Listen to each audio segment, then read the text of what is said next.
Abraha was the governor of Yemen under Najashi. So Najashi, not the same Najashi as the one that the Prophet Sahaba emigrated to, but his father. That Najashi had conquered some areas of Yemen, and he had sent his governor, and his governor's name was Abraha. So Abraha was the governor of the Najashi in Yemen, and he saw his people every year go north. So he said, where are you guys going? So they said, we have to go do Hajj. He said, why? What is there? He said, there's the house of Allah. So he said, I will build you a house that is far better than any of your houses, and you will come for Hajj under here. So he built a massive cathedral because they were Christians, and it was out of glass and out of, can you imagine in Arabia to bring stained glass? Because they had access to these architects and whatnot. And he built a cathedral in Yemen, the likes of which he thought would become the biggest temple of Christianity in the entire Arabian Peninsula. And he then said, all of you have to come over here rather than going to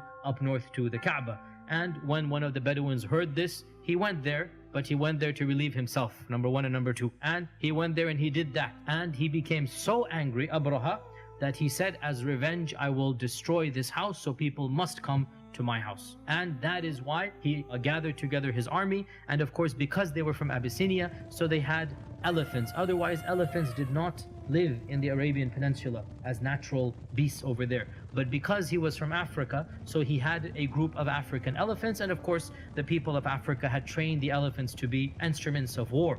And this was when he marched to the Kaaba, and he went with his army of around, they say, some say 8 and some say 20 elephants. And the chief elephant, by the way, his name was Mahmud. And it is also said that the Quraysh left the city after making lots of dua. Abdul Muttalib is pleading in front of the Kaaba, oh Allah, we cannot fight this army, they're too strong for us, they have these elephants, they have these 1,000 men, whatever, you take care of it. And they then left to the mountains, and this is when they faced Mahmud to the Kaaba, and they are telling him to go and go and go, and he would not go. Even if they whipped him, they beat him, they bled him, elephant would not move. But whenever they turned him in any other direction, he would move in that direction. That is when large birds came. أرسلنا عليهم طيرا أبابيل ترميهم بحجارة من سجيل.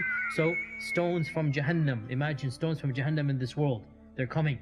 And in front of their eyes, every stone hits an animal and a person, and he literally dissolves. His skin dissolves, and he becomes a pile of broken and molten flesh in front of the eyes of the people of Quraysh. And it is said that Abraha himself suffered the worst fate, and they carried him back, and his skin is dissolving the entire way, and he dies right before reaching his home in Yemen, so that he suffers the worst punishment, that he's just about there, and then he dies and he is buried over there. There's also some hidden wisdom here, some semi-mystical wisdom here, that we have a Christian attacking a pagan, Abraha attacking Abdul Muttalib, and the Kaaba is the subject of attack, and neither of them is able to defend. In fact, the one is attacking and the other cannot defend.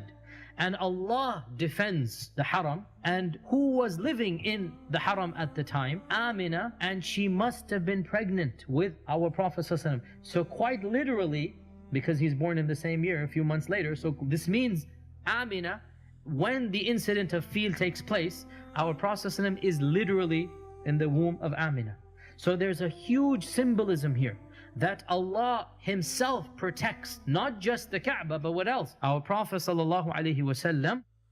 And it is as if to indicate that the mushrikun could not protect the Kaaba, they're not worthy of the Kaaba. So Allah subhanahu wa ta'ala destroyed those who attempted to harm it, because there will come now somebody who will be worthy of the Kaaba. The Quraysh have not been worthy to the level they deserve.